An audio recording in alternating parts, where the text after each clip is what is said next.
banished into a brutal, unforgiving winter by her own self-righteous father. A desperate teenage mother was left to freeze to death with her newborn baby. Armed with nothing but a single blanket and a small carving knife, she was forced to dig a primitive shelter into a frozen, collapsed creek bank just to survive the deadly nights. Her cruel family gleefully assumed the wilderness would quickly become her snowy grave. They had no idea that hidden deep inside the frozen dirt of her makeshift burrow lay a staggering, forgotten fortune, left by a solitary man a generation ago. And they never suspected this discarded girl would use that buried secret to conquer a winter that killed grown men and carve an untouchable empire from the very earth that was supposed to bury her. This is the story of Elspeth and her son, and how they found a home in the most unforgiving of places.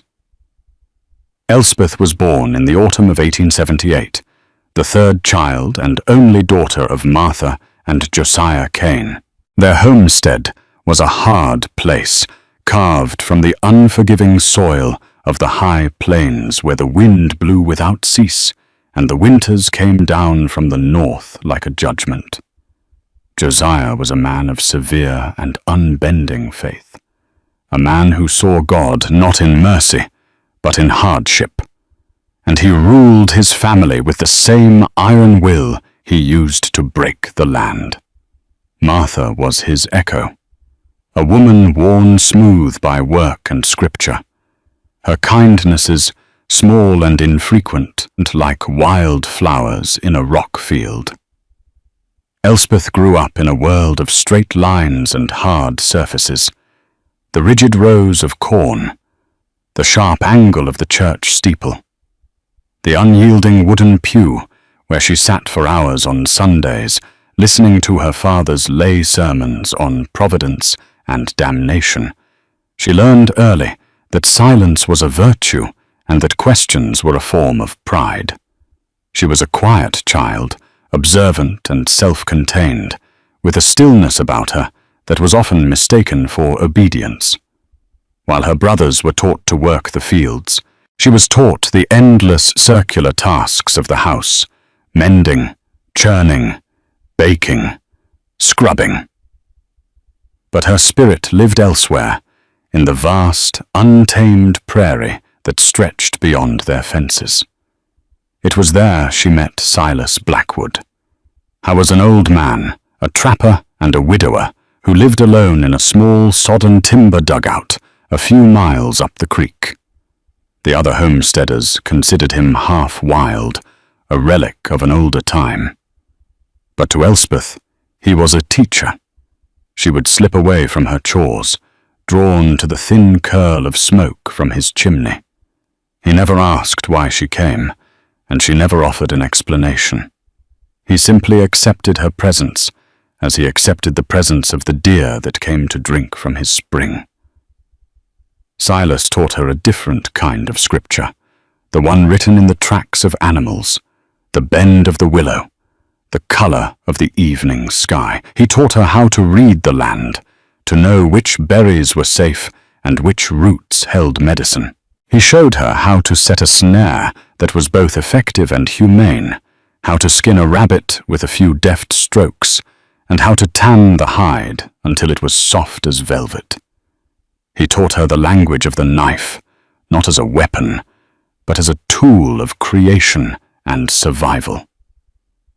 From a block of cottonwood, he would show her how to carve the shape of a bird so precisely that it seemed it might take flight.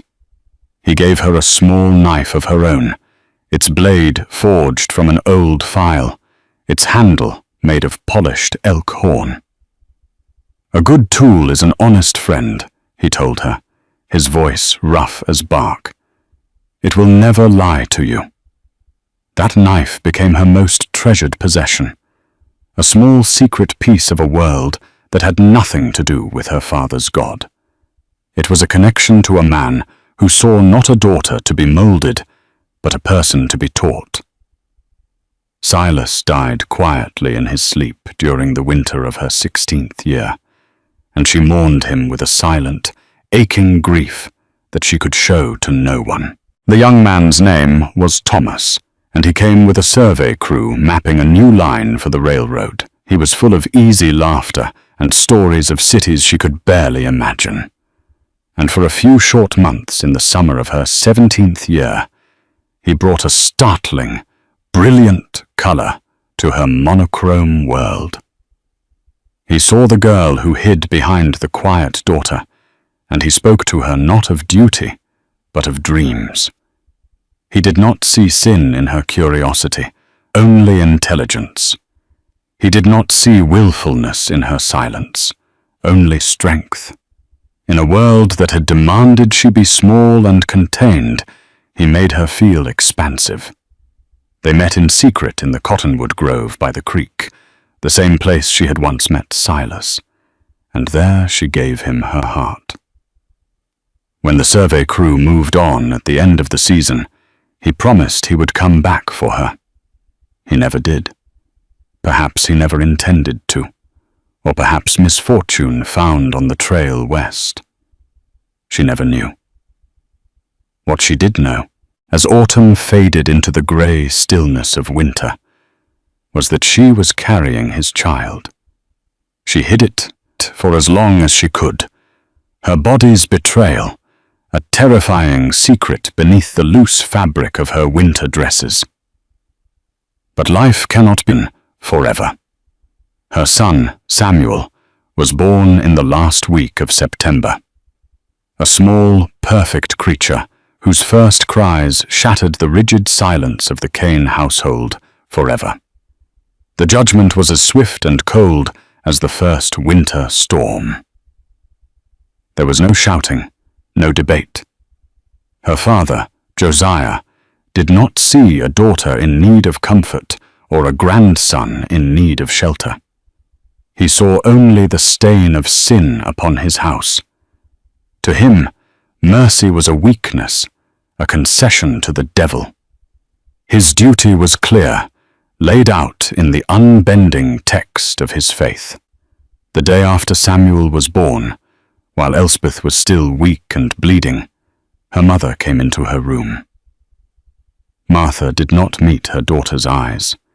She simply placed a folded bundle of clothes on the bed, along with a loaf of bread, a small piece of salted beef, and the one thick wool blanket they owned. "Your father says you are to be gone by sunrise," she said, her voice flat and empty, the words delivered like stones.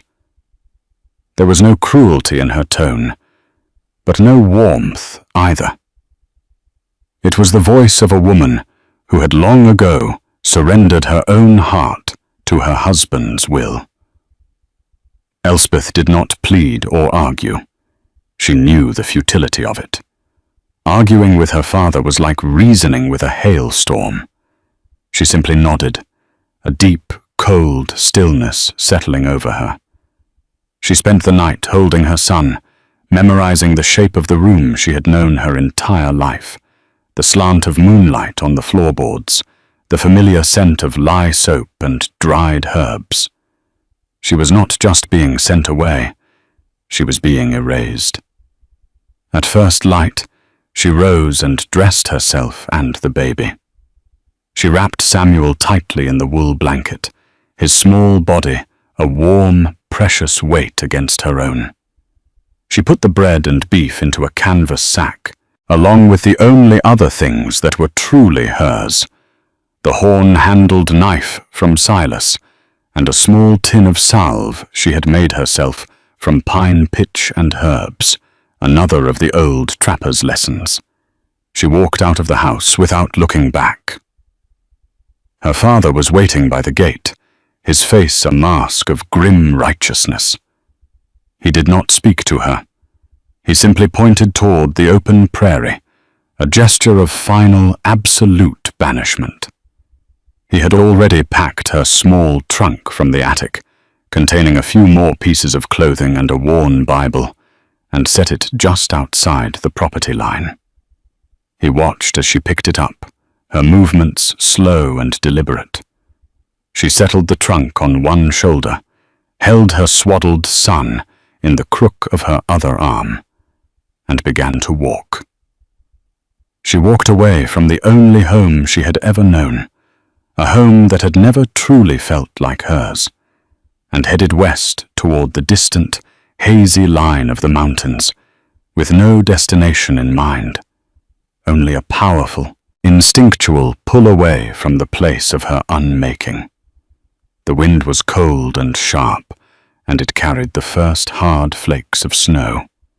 She walked for the days, the landscape growing wilder and more broken as she entered the foothills. The flat prairie gave way to rolling hills, cut by deep ravines and dotted with stands of pine and juniper.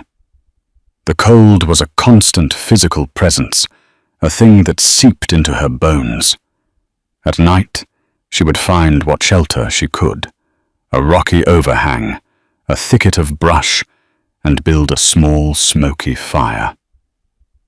She would nurse Samuel, his small, warm mouth a fierce anchor in a world that had turned cold and vast. She ate sparingly, making the bread and beef last, and drank from the icy streams she crossed. Her world shrank to the essential, the next step, the next feeding, the next fire. The physical hardship was immense, but in a strange way, it was clarifying. Out here, there was no judgment, only the stark, honest reality of survival. The wind did not care about her sin. The snow did not care about her shame. They were simple, powerful truths, and she found she could meet them with a strength she did not know she possessed. The skills Silas had taught her, once a secret rebellion, were now the very tools of her existence. She noticed the way the pines grew thicker on the north-facing slopes, offering better shelter from the wind. She saw the tracks of a snowshoe hare and knew where to look for its burrow. These small, practical certainties were a comfort, a language she understood in a world that had ceased to make sense. On the fourth day, as a heavier snow began to fall, she stumbled upon a creek nestled in a deep, narrow valley. It was sheltered from the worst of the wind, and its banks were lined with a thick growth of cottonwoods and willows, their bare branches offering a latticework of protection.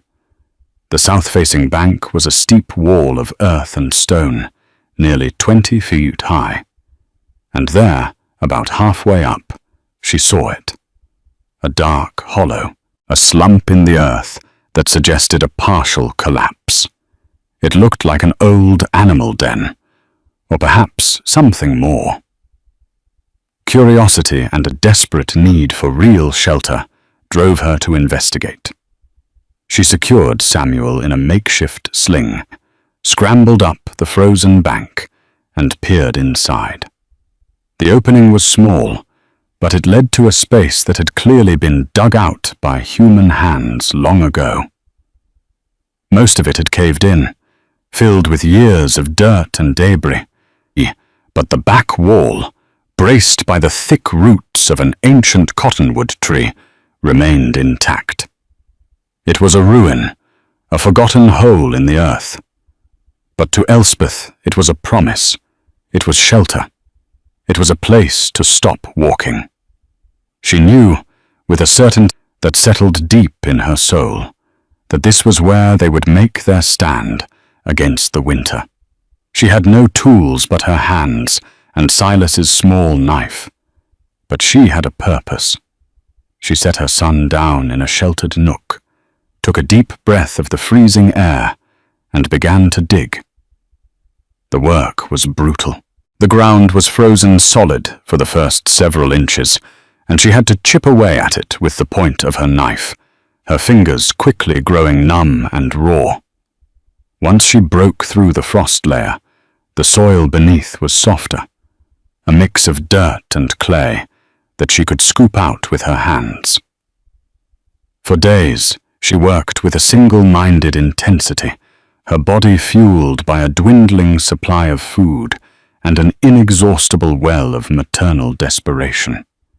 Each night, she would retreat into the shallow space she had cleared, build a small fire near the entrance for warmth, and hold Samuel close, his steady breathing a quiet rhythm against the howling of the wind.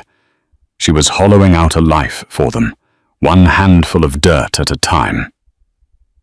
The space grew slowly. First, it was just a cramped cavern, barely large enough for them to lie down in. Then, day by day, it deepened and widened until it was a small, womb-like room, about 8 feet wide and 10 foot deep.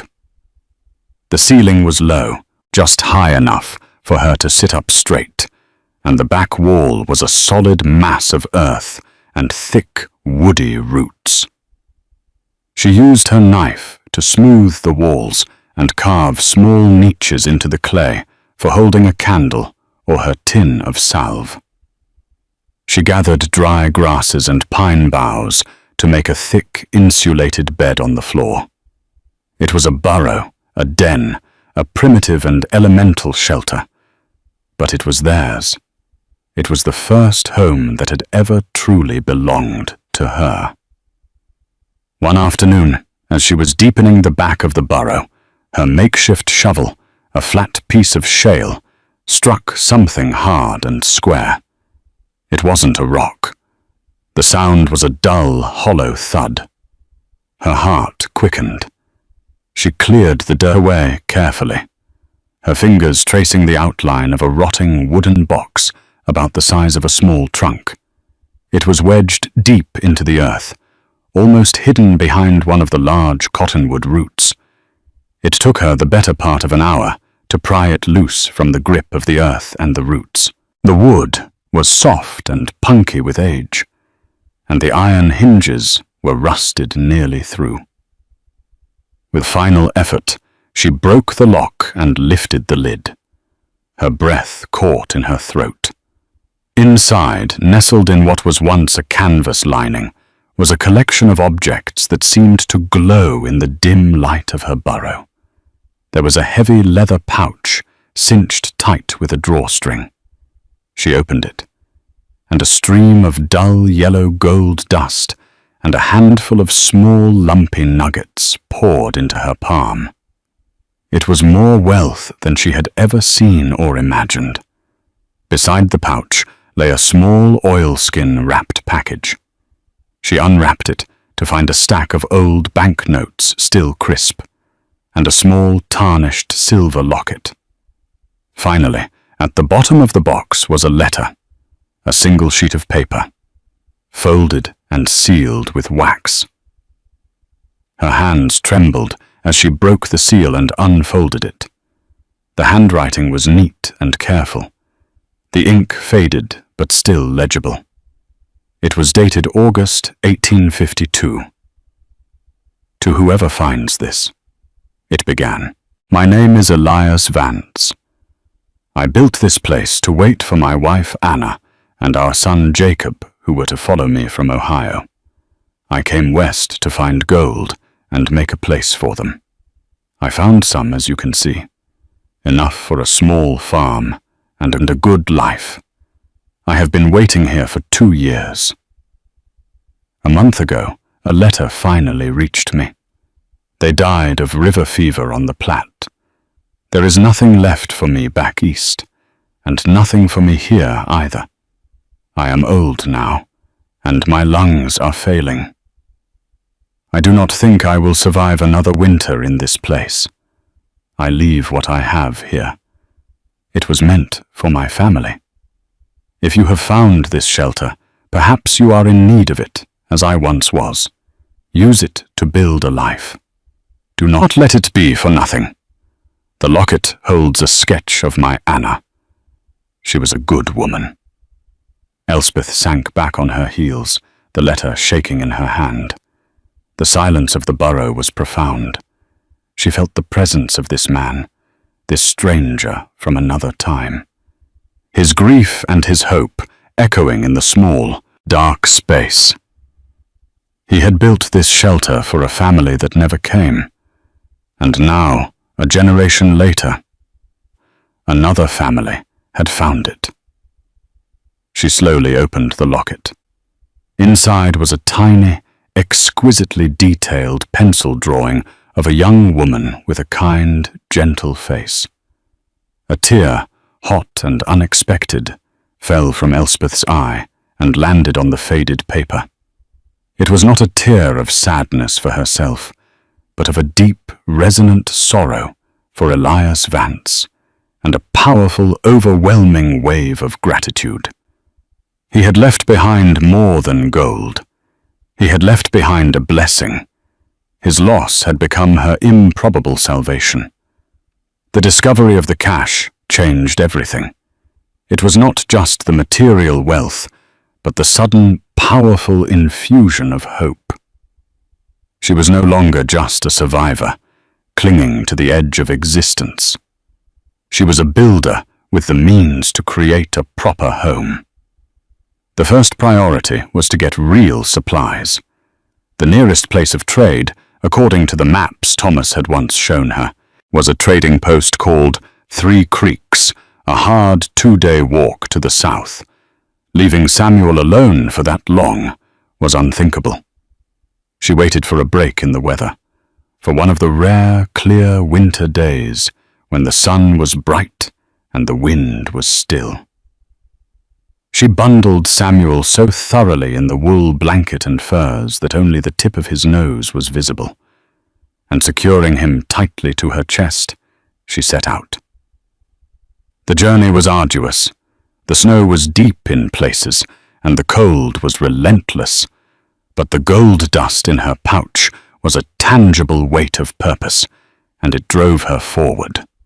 3 Creeks was little more than a single long log building and a few outbuildings, its chimney puffing a welcome plume of smoke into the vast, white landscape. The proprietor was a man named Jedediah Croft, a barrel-chested man with a thick grey beard and shrewd, watchful eyes. He looked at her and the bundle on her chest with a mixture of curiosity and suspicion. A lone woman with a baby. In the middle of winter was an anomaly, and anomalies were often trouble. Elspeth said nothing of her circumstances. She simply unwrapped a small portion of her gold dust onto his counter. "I need to trade," she said, her voice steady.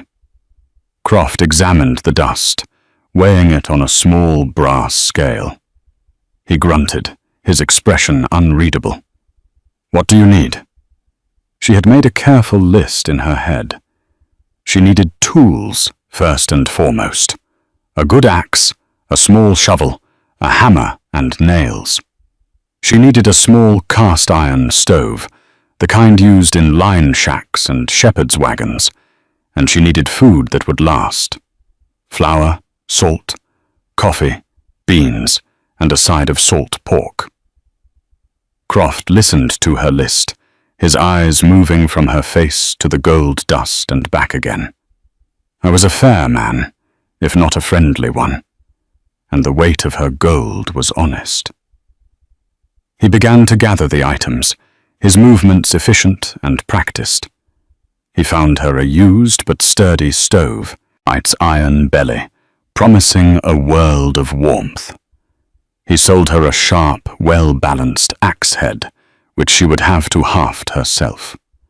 The load was heavy, far too much to carry in one trip. She arranged to leave the stove and the bulk of the supplies, taking only what she could manage on a makeshift sledge she built from branches and hide. As she left, Croft spoke to her for the first time with something other than business. "That's a hard trail in this weather," he said, nodding toward the north. "Watch for drifts." It was not kindness precisely, but it was an acknowledgement of her struggle, and for that she was grateful. The journey back was a triumph. The weight of the axe head and the flour on her sledge was the most beautiful burden she had ever carried. Back in her burrow, she set to work with renewed energy. She found a straight, strong length of ash, and using Silas's knife and a heated rock, painstakingly carved and fitted a handle for the axe. The feel of the completed tool in her hands was a revelation. With it, she could fell small trees, chop firewood, and begin to properly shore up her home. She cut timbers to brace the entrance of the burrow, creating a short, sturdy tunnel that would keep the snow from drifting in.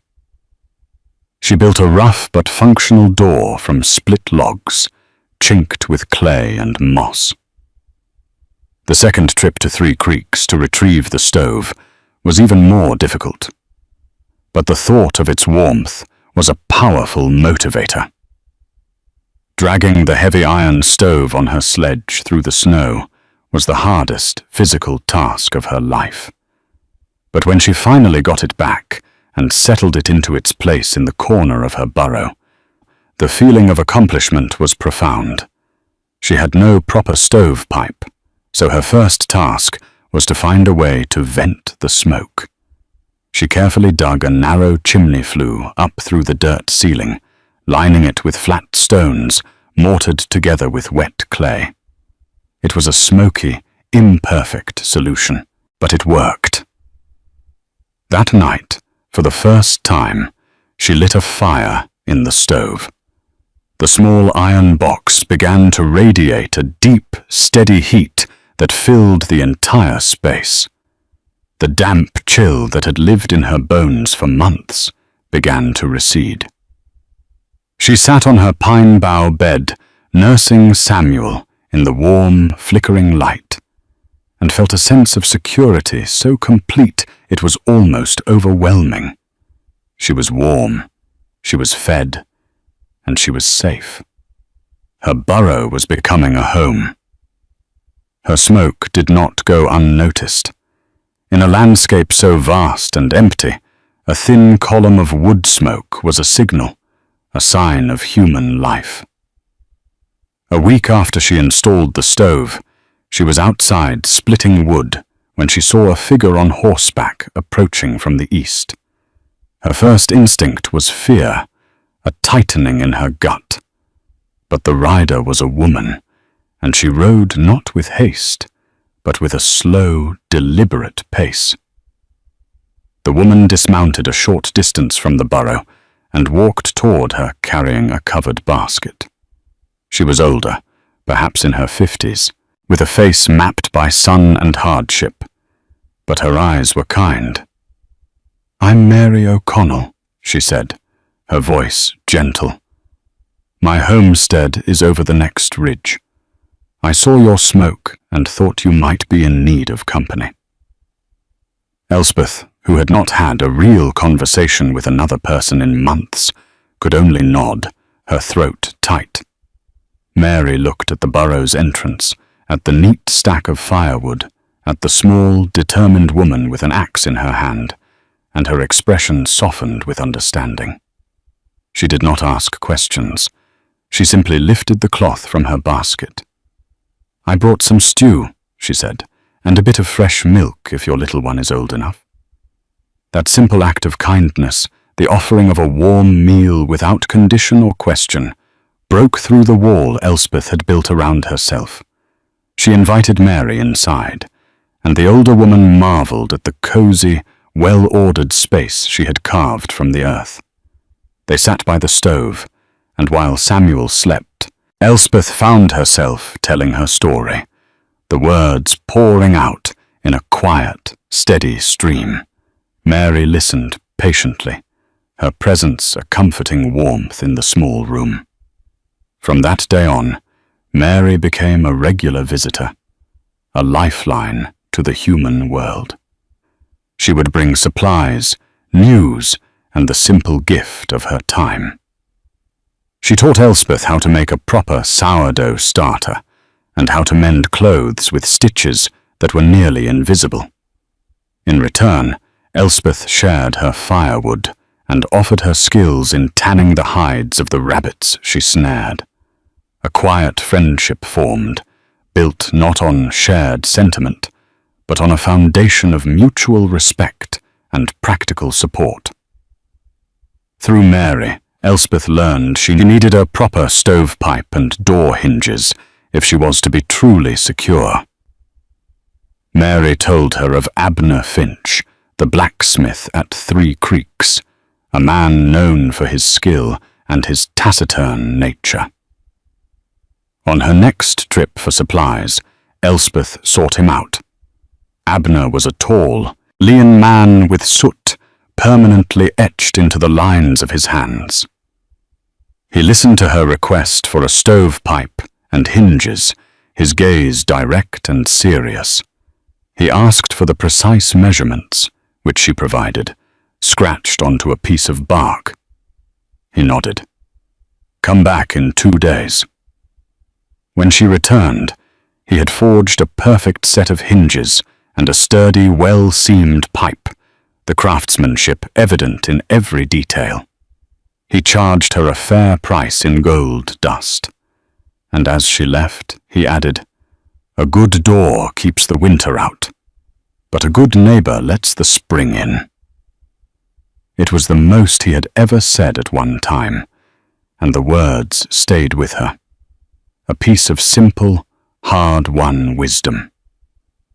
Winter tightened its grip on the high country. The snows fell deeper, and the temperatures plummeted, staying below freezing for weeks on end. News brought by Mary or the occasional trapper passing through 3 Creeks told of a brutal season. Cattle were freezing to death in the fields, and more than one homesteader had been caught in a blizzard and lost. 40 men, it was said, had died across the territory from exposure, starvation, or accidents in the deep snow. But in her burrow, Elspeth and her son were safe. The little stove kept the small space warm and dry. Her larder was stocked with flour, beans, and salted meat. She had a good supply of firewood stacked just outside her door. The rhythms of their life were simple and quiet. She would wake before dawn, stoke the fire, and make coffee. She would nurse Samuel, his growing body a constant, wondrous affirmation of life. During the day, she worked. She checked her snare lines, skinned and prepared the rabbits she caught, and scraped and tanned their hides. She improved the burrow, adding a small carved wooden shelf and smoothing the walls with a final layer of clay. In the long, dark evenings, by the light of a tallow lamp, she would take out Silas's knife and a piece of cottonwood and carve. She carved small, intricate figures of birds and animals, her hands remembering the lessons of the old trapper. The focused, repetitive work was a kind of meditation, a way of ordering the world into a shape she could understand.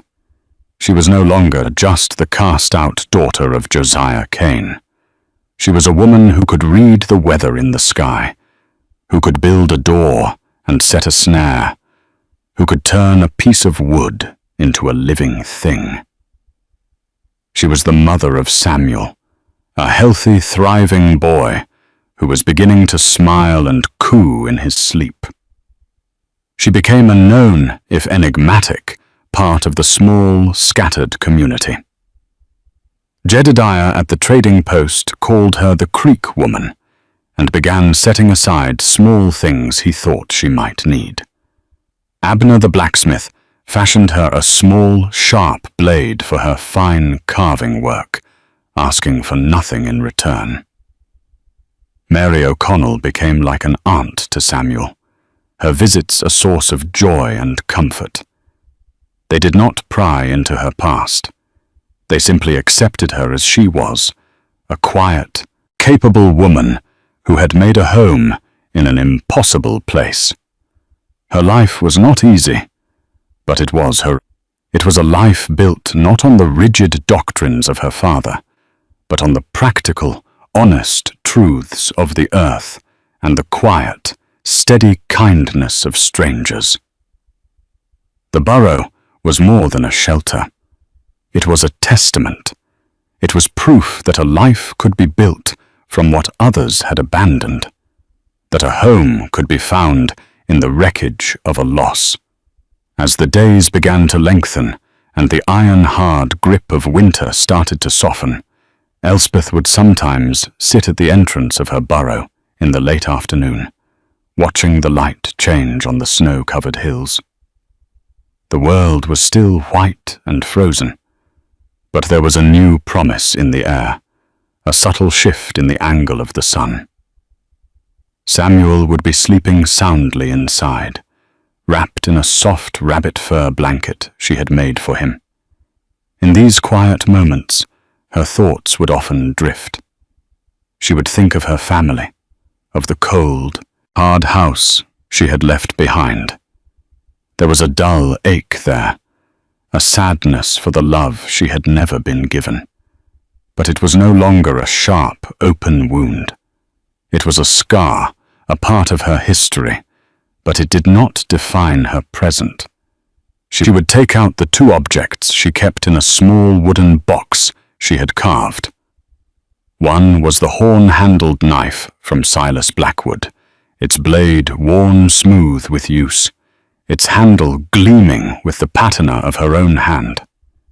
The other was the small silver locket from Elias Vance, the kind face of his lost Anna still visible within. She would hold one in each hand, feeling their weight and their history. Silas, the man who had taught her how to survive, who had given her the skills to be self-reliant. Elias, the man who had provided her with the means, whose long-ago grief had become her foundation. They were two strangers, two lonely men, who had shown her more care and provided more for her future than her own father ever had. They were her true ancestors, her spiritual kin. Their legacy was not one of blood or name, but of practical grace. One had given her knowledge, the other a home. In this small burrow dug into the side of a frozen creek, the lives of these three solitary people, Elspeth, Silas, and Elias, had converged across time to create a place of safety and warmth for a small, innocent child. She looked at her hands, no longer the soft, unblemished hands of a girl, but the strong, calloused hands of a woman who knew how to work, how to build, how to endure. She had not merely survived the winter. She had prevailed. She had taken the worst thing that had ever happened to her and transformed it into the best thing she had ever had, a life of her own making, a home filled with peace, and a future for her son. Elspeth was 18 and a mother. She had been cast out with nothing, and she had built a home from the frozen earth. It was the best life she had ever known. This story reminds us that home is not always a place we are given, but often a place we must build for ourselves, sometimes from the most unexpected materials. If you were moved by Elspeth's journey, please consider sharing her story with someone who might find strength in it. And now, a question for you to reflect on. What have you built from something that was broken or left behind in your own life?